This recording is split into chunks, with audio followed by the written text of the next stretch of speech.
Hello दोस्तों।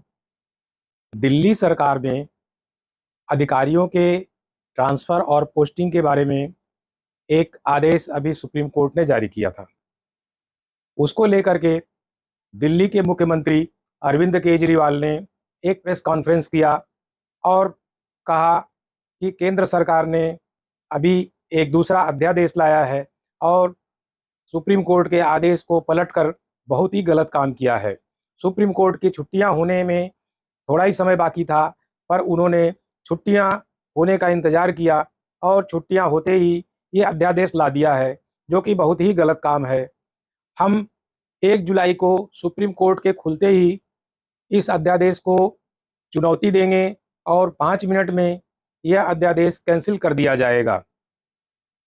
इसके जवाब में भाजपा के प्रवक्ता गौरव भाटिया ने प्रेस कॉन्फ्रेंस की और बताया कि हम इसका स्पष्टीकरण दे रहे हैं और इसका स्पष्टीकरण उन्होंने डिटेल में दिया है। तो चलिए देखते हैं ये वीडियो। हम सब जानते हैं 1 हफ्ते पहले सुप्रीम कोर्ट ने जजमेंट दिया था कि दिल्ली के अंदर अधिकारियों के ऊपर कंट्रोल, सरकारी अधिकारियों, सरकारी कर्मचारियों के ऊपर कंट्रोल दिल्ली की चुनी हुई सरकार का होगा। सुप्रीम कोर्ट ने यहाँ तक बोला था कि अगर किसी अफसर को ये पता है कि उसका मंत्री उसको उसका कुछ नहीं बिगाड़ सकता, तो वो अफसर मंत्री की क्यों सुनेगा। ये वो कोर्ट के ऑर्डर में लिखा है। तो इसीलिए कोई भी जिम्मेदार सरकार चलाने के लिए ये ज़रूरी है कि अफसरशाही और कर्मचारी जो हैं वो सीधे सीधे चुनी हुई सरकार के अंडर में आएँ। इसको कल इन्होंने 4 बजे कोर्ट बंद हुआ, 5 बजे और 10 बजे इन्होंने ऑर्डिनेंस पास करके उस कोर्ट के आदेश को पलट दिया। जिस दिन आदेश आया था उसके अगले दिन इन लोगों ने सोच लिया था कि ऑर्डिनेंस लाके इस आदेश को पलटना है। सारे के सारे कोर्ट के बंद होने का इंतज़ार कर रहे थे कि कब कोर्ट बंद होगा, कब कोर्ट की छुट्टियां होगी और कब हम अध्यादेश लाएंगे। तो प्रश्न ये उठता है कि ये कोर्ट के बंद होने का इंतज़ार क्यों कर रहे थे कि जब कोर्ट बंद होगा तब हम अध्यादेश लाएंगे। पहले ले आते, जब कोर्ट की छुट्टियां नहीं चल रही थी, जब कोर्ट खुला था, जिस दिन अध्यादेश आया 3 दिन बाद, 4 दिन बाद, 5 दिन बाद ले आते। क्योंकि ये अंदर दिल के अंदर जानते हैं कि ये अध्यादेश पूरी तरह से गैर कानूनी, गैर संवैधानिक और जनतंत्र के खिलाफ है।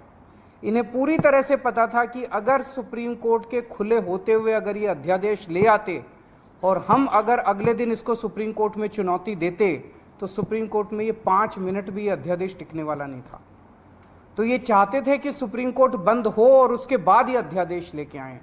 अंदर खाने ये भी जानते हैं कि ये अध्यादेश 5 मिनट भी टिकने वाला नहीं है। तो क्या इस अध्यादेश की लाइफ केवल 1.25 महीने की है जब तक सुप्रीम कोर्ट बंद है?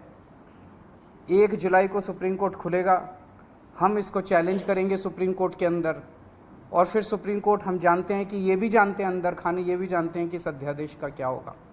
तो क्या ये अध्यादेश केवल इस 1.25 महीने की छुट्टियों के लिए लाया गया है? ऐसा लगता है कि ये केवल एक भद्दा मजाक किया गया है जनतंत्र के खिलाफ, देश के लोगों के साथ, दिल्ली के 2 करोड़ लोगों के साथ। ऐसे देश कैसे चलेगा? पहले ये 2015 में नोटिफिकेशन लेके आए, उस नोटिफिकेशन के बाद ये एक 2021 में एक कानून लेके आए जिस कानून से और हमारी पावर्स छीनी गई। पिछले साल झूठे केसेस में फंसा के हम अच्छे स्कूल बना रहे थे, हमारे एजुकेशन मिनिस्टर को जेल में डाल दिया ताकि स्कूल ना बन सके। हम अच्छे मोहल्ला क्लिनिक अस्पताल बना रहे थे, हमारे उसको हेल्थ मिनिस्टर को जेल में डाल दिया ताकि स्कूल अस्पताल ना बन सके। और अब ये कानून लेके आ गए। ये बेसिकली तो काम करने से रोकना चाहते हैं आम आदमी पार्टी की सरकार को, क्योंकि जैसा काम आम आदमी पार्टी की सरकार कर रही है वैसा काम करने की इनकी ना तो नीयत है और ना इनकी कैपेसिटी है वैसा काम करने की। ये जो संविधान की मूल भावना है,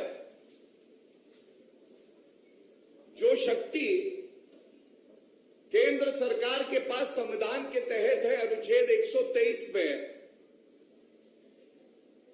उसी के तहत आया है। लेकिन ये 11 मई 2023 का संवैधानिक पीठ का जो फैसला आया, ये अरविंद केजरीवाल ने इतनी भी जरूरत नहीं समझी कि इसे पढ़ ले, और वो इसलिए है कि ये 105 पन्नों का है, 164 इसमें पैराग्राफ है। अब अरविंद केजरीवाल जी तो जो शराब के ठेकेदार हैं उनके साथ ही समय बिताते हैं। कैसे एक शराब नीति ठेकेदारों से पूछ के लाएंगे, भ्रष्टाचार करेंगे। कट्टर बेईमान तो आप हैं अरविंद केजरीवाल जी, लेकिन आज जो आपकी सूरत देखी तो इसलिए भी दुख हुआ कि आपने कहा एक एलजी को बैठा दिया है। अरविंद केजरीवाल जी बहुत सम्मान से आपसे एक बात कहते हैं, जिस संविधान ने आपको मुख्यमंत्री बनाया है उसी संविधान के तहत दिल्ली में एलजी नियुक्त हुए हैं। तो अगर आप ऐसे शब्दों का प्रयोग करेंगे, उनका सम्मान नहीं करेंगे, तो जनता आपका सम्मान भी नहीं करेगी। और देखिए नासमझी क्या होती है या कट्टर बेईमानी क्या होती है। बोल गए कि सर्वोच्च न्यायालय में छुट्टी हो गई, अध्यादेश इसीलिए जैसे ही छुट्टी हुई कल लाया गया रात में, और ये पहले क्यों नहीं लाया गया? तो मैं दो बातें बता दूं। सबसे पहले तो अरविंद केजरीवाल जी आपने वक्तव्य दिया है कि 5 मिनट में यह अध्यादेश उड़ जाएगा। तो मुफ्त में आपको एक सलाह भी देता हूं और ज्ञान भी देता हूं। ये देश का सर्वोच्च न्यायालय है, अपने दायित्व और कर्तव्य को जानता है, और सर्वोच्च न्यायालय में कोई छुट्टी नहीं होती है, वेकेशन बेंच है। अगर आपको इतना यकीन है कि यह अध्यादेश गैर संवैधानिक है, तो अपने जो भी अधिवक्ता हैं उनसे कहिए कि सर्वोच्च न्यायालय में सोमवार को अर्जी लगा दे। दूध का दूध, पानी का पानी हो जाएगा, पता चल जाएगा अध्यादेश संवैधानिक है या नहीं है। और आप एक बात और जान लीजिए, अरविंद केजरीवाल जी, जब अध्यादेश आता है तो संविधान में प्रक्रिया भी है, किन परिस्थितियों में वो आएगा, कैसे विचार विमर्श होता है, विधिक भाषा में ड्राफ्ट होता है, कैबिनेट से अप्रूवल होता है, उसमें राष्ट्रपति की सहमति होती है। ये सारी प्रक्रिया है। कितने वर्किंग डेज थे ये आपको जानकारी नहीं है। उसके बावजूद बड़ी जिम्मेदारी से मैं आपको इतना बता दूं, वो अध्यादेश मेरे सामने है। वो अध्यादेश संविधान के तहत पूरी तरह से संवैधानिक, जो दिल्ली का महत्व है भारत के लिए, हर नागरिक के लिए, उसको ध्यान में रखते हुए, और इस बात को भी हमने ध्यान में रखते हुए दिल्ली में ही संसद है, दिल्ली में ही राष्ट्रपति का घर है, दिल्ली में ही सुप्रीम कोर्ट ऑफ इंडिया है, तमाम एम्बेसीज है। दिल्ली संविधान के तहत भी अगर आप चले तो एक यूनियन टेरिटरी है, यूनियन टेरिटरी। और अरविंद केजरीवाल जी, ये जो आपकी मानसिकता हो गई है अराजकता की, जंगल राज फैलाने की, संविधान को दरकिनार कर देने की, ये ठीक नहीं है।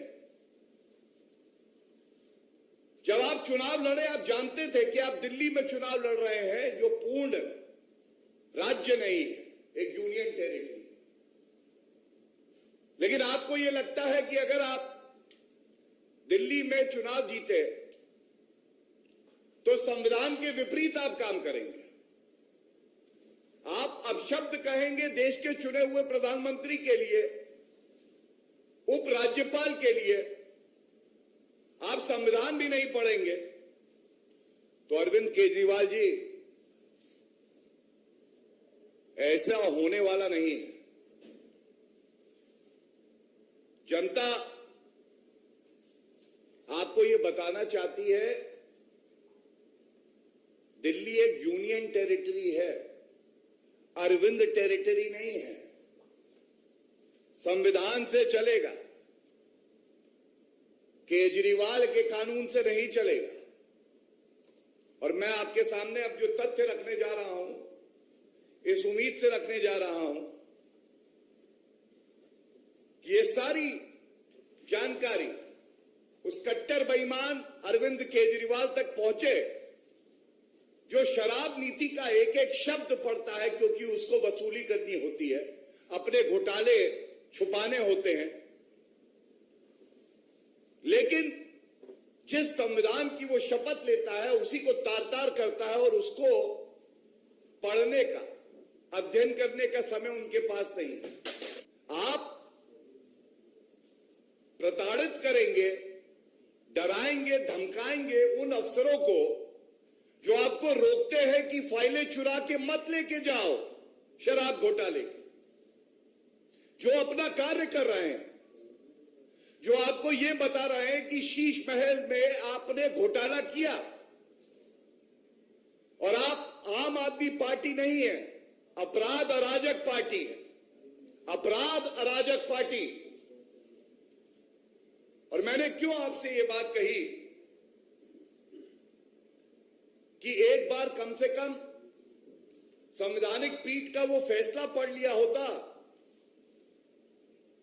जिसके कुछ मुख्य बिंदु आपके समक्ष रख रहा हूं, शब्दशः कोट कर रहा हूं उस फैसले से।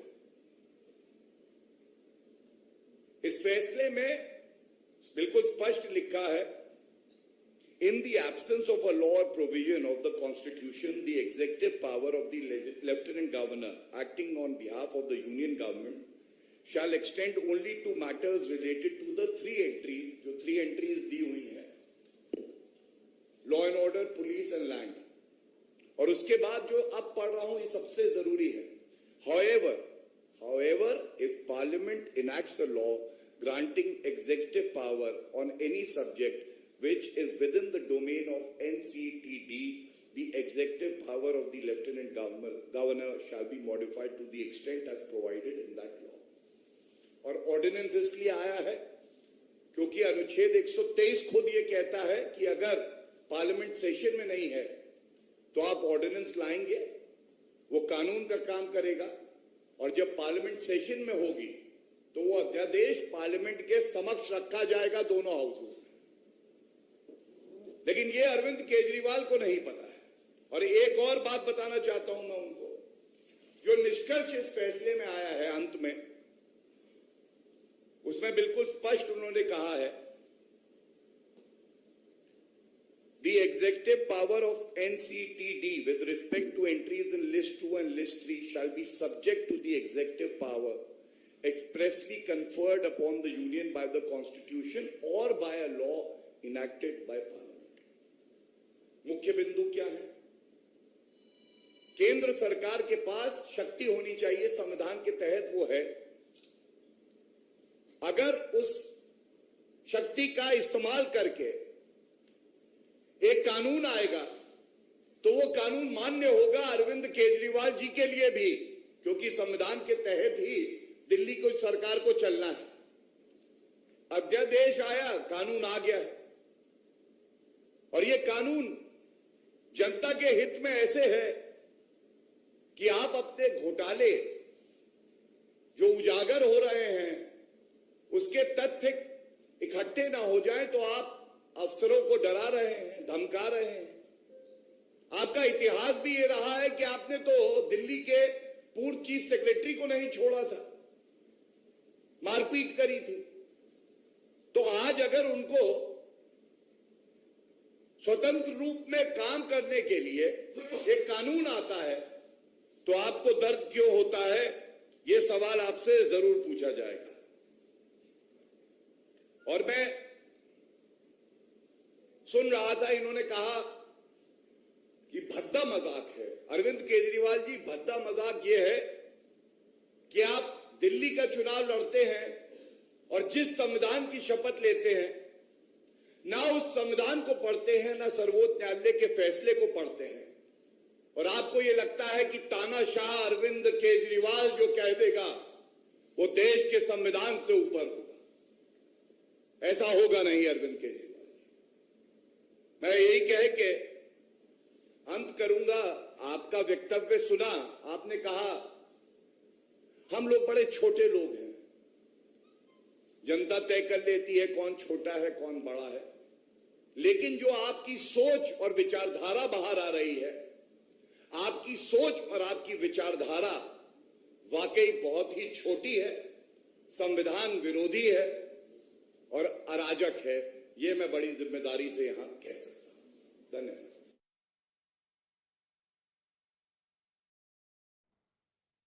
दोस्तों, अगर आपको ये वीडियो पसंद आई हो तो इसे लाइक कर लें, चैनल को सब्सक्राइब कर लें, जिससे हम आपके लिए एक से एक अच्छी वीडियो लाते रहें। इस वीडियो को देखने के लिए आपका बहुत बहुत धन्यवाद।